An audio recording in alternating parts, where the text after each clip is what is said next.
말씀 마태복음 26장 57절부터 68절까지의 말씀입니다.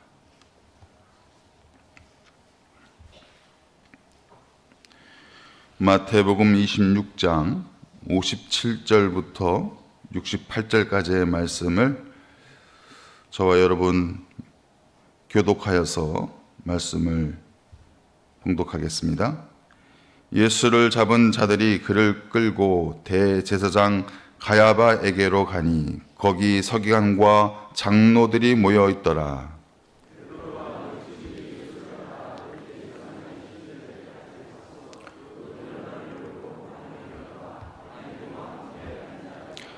대제사장들과 온 공회가 예수를 죽이려고 그를 칠 거짓 증거를 찾으매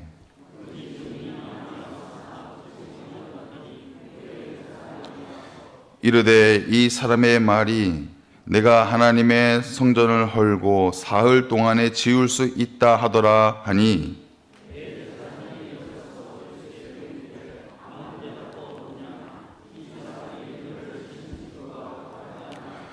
예수께서 침묵하시거늘 대제사장이 이르되 내가 너로 살아계신 하나님께 맹세하게 하노니 내가 하나님의 아들 그리스도인지 우리에게 말하라. 예수께서 이르시되 내가 말하였느니라. 그러나 내가 너희에게 이르노니 이후에 인자가 권능의 우편에 앉아 있는 것과 하늘 구름을 타고 오는 것을 너희가 보리라 하시니 이에 대제사장이 자기 옷을 찢으며 이르되 그가 신성모독하는 말을 하였으니 어찌 더 증인을 요구하리요. 보라 너희가 지금 이 신성모독하는 말을 들었도다.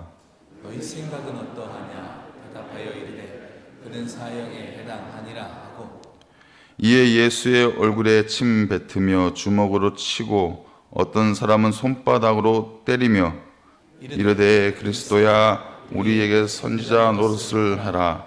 너를 친 자가 누구냐 하더라. 아멘.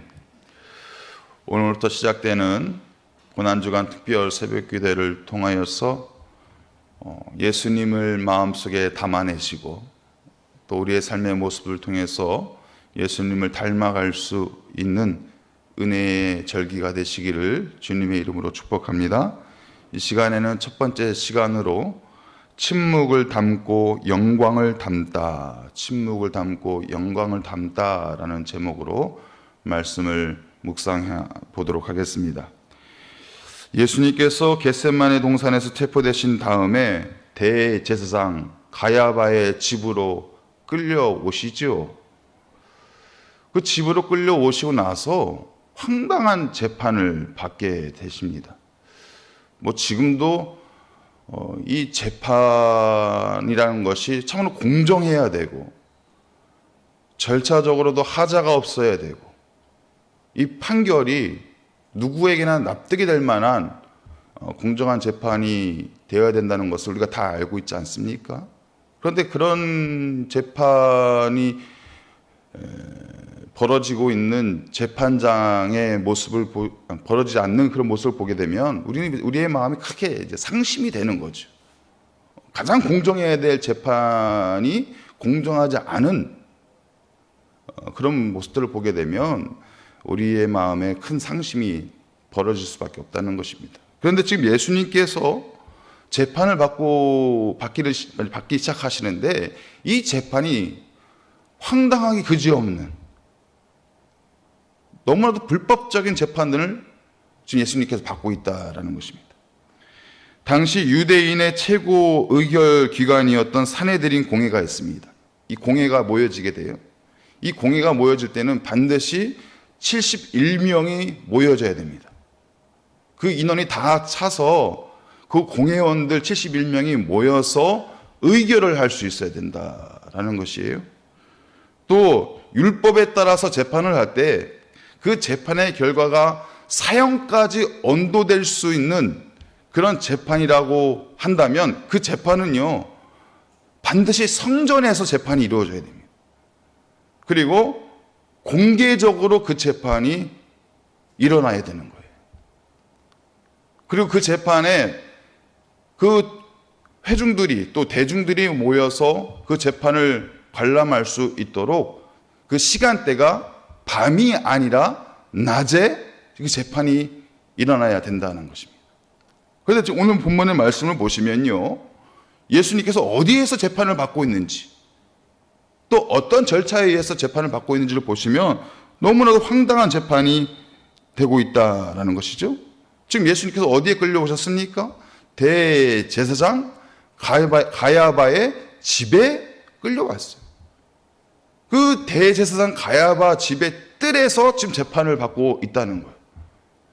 반드시 인원이 다 찬 상태에서 재판이 벌어져야 되는데 일부 사람들만 모여 있는 상황에서 재판을 받고 있다라는 것입니다.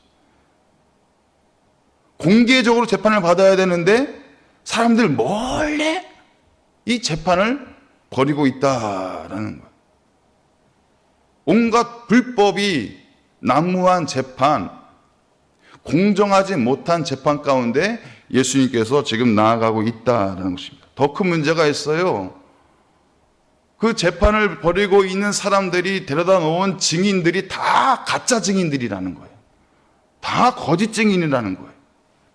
59절부터 60절까지의 말씀 보면 이렇게 기록하고 있죠. 대제사장들과 온 공회가 예수를 죽이려고 그를 칠 거짓 증거를 찾음에 거짓 증인이 많이 왔으나 얻지 못하였다. 거짓 증거를 만들기 위해서 거짓 증인들을 데려다 놨다는 거예요. 어떤 재판인지 눈에 선하게 이것이 그려질 수밖에 없다는 것이죠. 과정도 불법이고 의도도 불법이고 모든 것이 불법적인 재판. 너무나도 황당한 재판 가운데 예수님이 놓여 있다는 것입니다.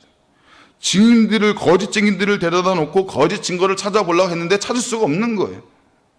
그러자 이 사람들이, 재판을 연 이 사람들이 어떤 의도를 가지고 행동을 하느냐, 이제는 억지 주장을 펼친다는 거예요. 억지 주장.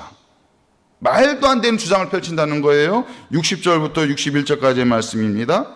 후에 두 사람이 와서 이르되 이 사람의 말이 내가 하나님의 성전을 헐고 사흘 동안에 지을 수 있다 하더라 하니, 예수님께서 이런 말씀을 하셨다. 이 성전을 다 헐어버릴 것이고 이 성전을 다 헐어버린 다음에 사흘 동안에 내가 다시 지을 것이다 라고 말하고 다녔더라. 억지 주장을 하고 있는 거예요.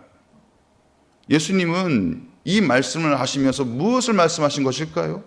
본인의 육체, 이제 십자가에 달려서 죽게 될 본인의 육신이 사흘 후에는 다시 부활할 것이다. 그것을 강조하여 비유적으로 말씀하신 것인데, 그 말을 고기만 탁 따다가 이 예수라는 사람이 이런 황당한 이야기를 하고 다닌다. 이 성전을 다 헐어버린다고 하더라.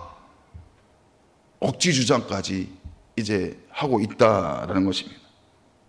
그래서 그 예수님의 말씀을 가지고 악의적으로 왜곡하여서 어떤 죄를 예수님에게 씌우고 있냐면 성전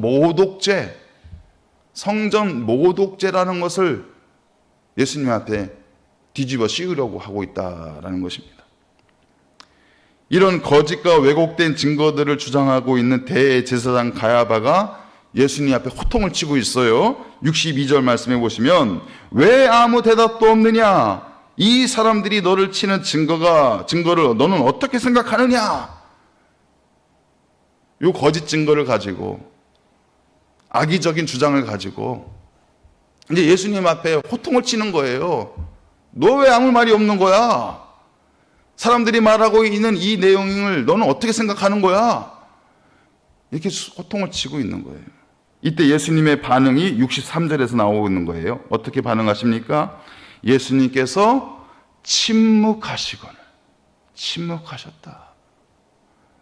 그렇다면 예수님께서 보여주시고 계시는 이 침묵의 의미가 어떤 의미일까? 예수님께서 분명히 침묵하신 의도가 있으실 거 아니에요. 왜 침묵을 하셨을까? 말도 안 되는 상황들이 내 눈앞에서 벌어지고 있고 억울한 상황들이 내 앞에서 벌어지고 있고 황당한 상황들이 내 앞에서 벌어지고 있는데 그 상황에서 왜 예수님께서는 침묵을 선택을 하셨던 것일까? 먼저 예수님의 침묵은요, 하나님의 말씀으로부터 시작되고 있는 거예요. 아, 내가 침묵해야지 이것이 아니라 하나님의 말씀으로부터 예수님의 침묵은 시작되고 있다는 것입니다. 이 예수님의 침묵을 예언한 말씀이 있어요. 이사야 53장 6절 7절 말씀. 수백 년 전에 이 상황이 예언되어 있고 이 상황 가운데 침묵할 수밖에 없는 그 예언의 말씀이 이미 수백 년 전에 기록되어 있다는 것입니다. 이사야 53장 6절 7절 말씀, 우리 함께 봉독할까요? 우리는 다 양 같아서 그릇 행하여 각기 제 길로 갔거늘 여호와께서는 우리 모두의 죄악을 그에게 담당시키셨도다. 그가 곤욕을 당하고 괴로움 때에도 그의 입을 열지 아니하였으며 마치 도수장으로 끌려가는 어린 양과 털 깎는 자 앞에서 잠잠한 양같이 그의 입을 열지 아니하였도다. 그의 입을 열지 아니하였도다. 그 황당한 상황에, 억울한 상황에도 그의 입을 열지 아니하였도다. 이렇게 말씀하고 있다는 것입니다. 지금 예수님께서는요, 이 말도 안 되는 상황 가운데 할 말이 없어서 침묵하시는 게 아니에요. 너무나도 억울하지만 내가 참아봐야지, 그런 마음으로 침묵을 하고 계시는 거 아니에요. 예수님의 침묵, 하나님의 말씀 앞에 순복하고 있는 거예요. 하나님의 말씀 앞에. 이미 예언되어 있는 그 하나님의 말씀을 신뢰하고 그 말씀을 따라서 그 말씀 앞에 순복하며 침묵하고 있다는 것입니다. 또한 예수님의 침묵의 의미는 무엇이냐? 예수님께서 감당하셔야 될 사명을 이루기 위하여 침묵을 하고 있다는 것입니다. 만약 예수님께서 침묵하지 않고 다 가짜 증거잖아요. 다 거짓 증거잖아요. 말도 안 되는 모함이잖아요. 그런 말도 안 되는 상황들을 예수님께서 따박따박 논박하시고 그 거짓 증거들을 깨트려 버리시면 그 불법적인 재판이 진행이 될 수 있을까요? 진행될 수가 없지요. 말도 안 되는 재판이지 않습니까? 그 당시 사회에서도 벌어질 수 없는 재판이지 않았습니까? 예수님께서 말 한마디 하면 그 불법적인 재판은 더 이상 진행될 수가 없는 거예요. 그 재판이 진행될 수 없었다면 예수님께서 십자가에 못 박히실 일이 있었을까요? 없죠.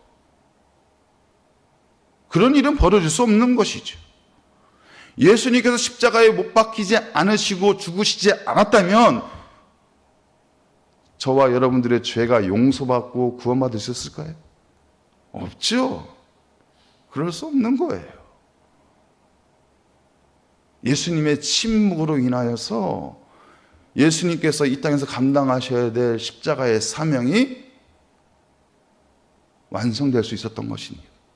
그로 인해서 우리가 구원받을 수 있었던 것이죠. 그 예수님께서 왜 침묵을 하셨느냐? 그 사명을 이루시기 위해서 침묵을 선택하셨다는 것이죠. 나아가서 저와 여러분들을 너무나도 사랑하시기 때문에 그 침묵을 선택하신 거예요. 내가 죽어야 저들을 구원할 수 있으니까. 그 사랑의 마음이 크시기 때문에. 우리 어제 주일에 우리 봉헌송을 들으면서 참 은혜를 받았는데 그 봉헌송에 담겨져 있는 가사가 잊혀지지가 않아요. 사랑하기 때문에. 우리를 사랑하기 때문에. 십자가의 고통을 예수님께서 마다하지 않았다는 것이죠. 그래서 침묵하셨다는 것입니다. 여러분, 우리는 때때로 살아가면서 이런 침묵의 마음으로 살아가야 될 때가 있습니다. 그 침묵의 시간을 감당할 때 우리는 어떤 마음으로 감당해야 될까요? 우리가 뭐 할 말이 없어서 침묵하는 거 아니에요. 내가 참아야지. 그런 마음으로 그 침묵을 감당하는 것이 아닙니다. 예수님께서 그 침묵을 감당하셨을 때 가장 먼저 떠올렸던 것은 하나님의 말씀이에요. 아버지 하나님의 말씀이 뭐라고 기록되었을까? 아버지 하나님께서 이 시간 내게 원하시는 것이 무엇일까? 여러분, 우리가 침묵해야 될 때는요, 내 자신을 바라보면서 침묵하는 거 아니에요. 하나님께서 지금 이 시간 내게 어떤 마음을 주시는 것일까? 내가 이 정말로 말도 안 되는 상황, 억울한 상황, 황당한 상황 앞에서 하나님께서 내게 무엇을 말씀하시고 계실까? 이 상황을 내가 어떻게 대처하기를 원하실까? 그 하나님의 말씀을 청종하기 위하여, 말씀을 기억해내기 위하여, 말씀을 구별하기 위하여, 분별하기 위하여 우리는 침묵하는 거예요. 우리가 뭐 힘이 없어서 침묵하는 거 아니에요. 내가 대단한 사람이기 때문에 침묵할 수 있는 거 아니에요. 이 상황에서 하나님이 내게 말씀하시는 것이 과연 무엇일까? 내게 무엇을 원하고 계실까? 내가 어떤 마음 갖기를 원하실까? 그 하나님의 말씀을 내 안에 새기기 위해서 우리는 침묵할 수 있어야 된다는 것입니다. 내가 침묵하지 않으면요, 하나님의 말씀이 안 들려요. 그런데 그 상황 가운데 우리가 침묵할 수 있다면 하나님의 말씀을 우리는 다시 한번 떠올릴 수 있다는 것이죠. 또한 우리는 사명을 이루기 위한 침묵이 되어야 된다는 거예요. 내가 감당해야 될 일들을 감당하기 위한 침묵이 되어야 된다는 것입니다. 내 생각에 앞서죠. 그 억울한 상황에서 논박하고 싶고 그것을 다 밝혀내고 싶고 이 말도 안 되는 상황 다 드러내고 싶어하는 우리의 인간적인 마음이 당연히 있죠. 그러나 그것보다 먼저 중요한 것은 그 상황 가운데 내게 맡겨주신 하나님의 사명이 무엇인가? 교회에서, 가정에서, 내 생업의 자리에서 내게 맡겨주신 그 사명의 자리가 무엇인가? 그 사명을 이루기 위해서 내가 침묵할 수 있는가? 그것을 우리가 생각할 수 있어야 된다는 것입니다. 그런데 이어서 말씀을 보시면 예수님께서 계속 침묵하고 계시는 것이 아니라 그 침묵을 깨트리시는 장면이 나와요. 63절 말씀에서 보면은 대제사장이 예수님에게 질문을 합니다. 네가 하나님께 맹세해봐라. 네가 하나님의 아들 그리스도인지 우리에게 말해봐라. 이렇게 질문을 하고 있어요. 그러자 예수님께서 64절에서 말씀합니다. 64절 말씀 함께 봉독하겠습니다. 예수께서 이르시되 네가 말하였도다. 그러나 내가 너에게 이르노니 이후에 인자가 권능의 우편에 앉아 있는 것과 하늘 구름을 타고 오는 것을 너희가 보리라. 침묵을 깨트리면서 선포하고 계시는 거예요. 이 말씀을 묵상해 보면요, 예수님이 어떤 분인지가 보이기 시작하는 거예요. 예수님이 어떤 분이시냐? 예수님께서 자신을 하나님의 아들 그리스도이시다. 이것을 선언하고 있는 것뿐만이 아니라 뭐라고 말씀하고 있습니까? 권능의 우편에 앉아 있다. 그리고 하늘 구름을 타고 오실 것이다. 이 모든 것을 너희가 보게 될 것이다. 예수님께서 어떤 분인지를 분명하게 그려내고 있다라는 것입니다. 권능의 우편에 앉아 있는 것, 이것이 어떤 의미일까? 시편 110편 1절에서 예언된 말씀이에요. 이 말씀이. 예수님께서 권능의 우편에 앉아 계시다. 시편 말씀에서 이렇게 예언되고 있습니다. 여호와께서 내 주에게 말씀하시기를 내가 내 원수들로 내 발판이 되게 하기까지 너는 내 오른쪽에 앉아 있으라 하셨도다. 예수님께서 지금 어디에 계시다고요? 하나님 보좌 우편, 그 권능의 보좌 우편에 앉아 계신다. 그것이 예언되어 있는 말씀이라는 것이에요. 또 하늘 구름을 타고 오실 것도 어디에 예언되어 있느냐? 다니엘서 7장 13절 14절에 이 말씀이 그대로 또 예언되어 있어요. 그 하나님의 말씀 함께 우리 봉독하겠습니다. 내가 또 밤 환상 중에 보니 인자 같은 이가 하늘 구름을 타고 와서 옛적부터 항상 계신 이에게 나아가 그 앞으로 인도되매 그에게 권세와 영광과 나라를 주고 모든 백성과 나라들과 다른 언어를 말하는 모든 자들이 그를 섬기게 하였으니 그의 권세는 소멸되지 아니하는 영원한 권세요 그의 나라는 멸망하지 아니할 것이니라. 하늘 구름을 타고 오시는 이의 영광스러운 나라는 영원할 것이고 영원히 소멸되지 않을 것이다. 이것이 다니엘서에서 말씀하고 있는 것이고, 이 말씀을 따라서 예수님께서 그대로 그 영광스러운 모습들을 보여주고 있다라는 것입니다. 예수님께서 예언의 말씀을 하시면서 그 침묵을 깨시고 자신이 어떤 존재인지를 우리에게 선명하게 그려내고 있다는 거예요. 이 말씀을 통해서. 그 말씀 세 가지, 예수님이 어떤 분이신지를 요약해서 보겠습니다. 화면을 보시고요. 그 말씀을 찬찬히 함께 봉독해 보도록 하겠습니다. 예수님은 이미 이 땅에 오신 하나님의 아들 그리스도이시며 우리의 구원자이십니다. 예수님은 지금 하늘 보좌 우편에 계시며 세상을 심판하실 만왕의 왕이십니다. 예수님은 앞으로 하늘 구름을 타고 다시 오셔서 우리와 영원히 함께 하실 주님이십니다. 이것이 예수님이라는 거예요. 이미 우리 가운데 우리의 죄와 우리의 사망을 구원하실 그 예수님으로 이미 오신 분이에요. 저와 여러분들의 구원의 문제를 놓고서 2000년 전에 이미 예수님은 이 땅에 오신 분이에요. 우리의 구원자라는 거예요.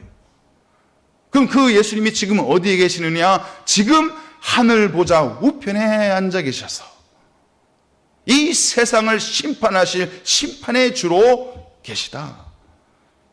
그럼 그 예수님께서는 장차 어떤 분을 우리 가운데 나타나시느냐? 하늘 구름을 타고 다시 우리 가운데 나타나셔서 재림의 주로 이제 그 주님과 함께 영원한 안식의 세상이, 천국의 세상이 우리 가운데 펼쳐지게 될 것이다. 예수님께서 침묵을 깨고 이 말씀을 전해주고 있다는 것입니다. 우리가 바라보고 있는 예수님, 우리가 이 시간 가운데 묵상하고 있는 예수님, 그 예수님은요, 고난의 종이시면서 심판의 주요, 또 우리를 영원토록 구원하실 구원의 왕이시다라는 것입니다. 그 예수님을 우리가 묵상할 수 있어야 되는 거예요. 그 예수님을 우리가 바라볼 수 있어야 되는 거예요. 그러면 예수님이 당하신 것처럼 때로는 고난을 당하고 환난을 당하고 수치를 당하고 부끄러움을 당해도 그 시간들을 우리가 견뎌내고 참아내고 이겨낼 수 있다라는 것입니다. 예수님은 이 영광스러운 모습을 바라보시면서 그 수치와 부끄러움을 다 감당하셨다. 히브리서 12장 2절 말씀에 기록하고 있습니다. 히브리서 12장 2절 말씀 함께 봉독합니다. 믿음의 주요 또 온전하게 하시는 이인 예수를 바라보자. 그는 그 앞에 있는 기쁨을 위하여 십자가를 참으사 부끄러움을 개의치 아니하시더니 하나님 보좌 우편에 앉으셨느니라. 우리가 어떤 예수님을 바라봐야 된다고요? 그 영광스러운 모습으로 수치와 부끄러움을 다 감당하신 그 예수님, 그리고 이제는 하나님 보좌 우편에 앉아 계셔서 이 세상을 다스리고 계시는 그 예수님을, 믿음의 주요 온전하게 하신 그 주님을 바라볼 수 있어야 된다라는 것입니다. 사랑하는 성도 여러분, 물론 우리가 항상 예배드리고 우리의 믿음 생활 가운데 예수님을 바라보고 있지만 이 고난주간 특별 새벽기도를 통해서 더 가까이 나아가 예수님을 바라볼 수 있는 우리 모두가 되시기를 바랍니다. 세상에서 당하는 환난과 고통이 있지요. 우리를 부끄럽고 수치스럽게 하는 일들이 있습니다. 오늘 말씀에서 보시면 마지막 66절부터 68절까지 말씀 보시면 예수님이 당하는 온갖 부끄러움과 수치가 있어요. 대제사장은 계속해서 예수님을 신성 모독죄로 엮어가고 있지요. 사람들을 통해서, 사람들을 동원해서 예수를 사형시키라는 그런 여론들을 만들고 있지요. 예수의 뺨을 때리고 있지요. 예수의 얼굴에 침을 뱉고 있지요. 주먹과 손바닥으로 예수를 때리고 있지요. 네가 그리스도냐, 네가 선지자냐, 이런 조롱 섞인 말들도 듣고 있다는 것입니다. 이런 고난과 환난과 핍박이 예수님 앞에 놓여 있다는 거예요. 하지만 예수님은요, 그 앞에서 요동하지 않았잖아요. 침묵하셨다는 거예요. 침묵하심으로 하나님의 말씀을 기억해 내셨고, 그 말씀을 신뢰하셨고, 말씀을 지키셨고, 이제 마침내 예수님이 어떤 존재인지 우리 가운데 그 말씀을 통해서 보여주고 계시다는 것입니다. 마찬가지예요. 우리도 세상 가운데 환난이 있고 핍박이 있고 어려움이 있고 때로는 수치스럽고 때로는 부끄럽고 세상으로부터 조롱 섞인 말을 들을지라도 오늘 예수님께서 우리에게 보여주신 이 믿음의 모습을 우리가 닮아갈 때 우리 또한 흔들리지 않고 살아갈 수 있는 주님의 백성들이 다 될 줄 믿습니다. 고난주간 특별새벽기를 통해서 우리를 온전하게 하시는 그 예수님을 바라볼 수 있고 그 예수님을 바라보며 나아갈 수 있는 복된 은혜의 시간이 되시기를 주님의 이름으로 축복합니다. 하나님 아버지, 고난주간 특별새벽기도를 시작하면서 우리가 더욱 예수님을 바라보기를 원합니다. 우리를 온전하게 하시는 예수님을 바라보며 나아갈 때 세상에서 당하는 환난과 핍박, 고난과 수치, 부끄러움, 그 모든 삶의 자리자리마다 우리가 흔들리지 않게 하여 주시옵시고 때로는 침묵하며 하나님의 말씀을 우리 마음 가운데 새기게 하여 주시옵시고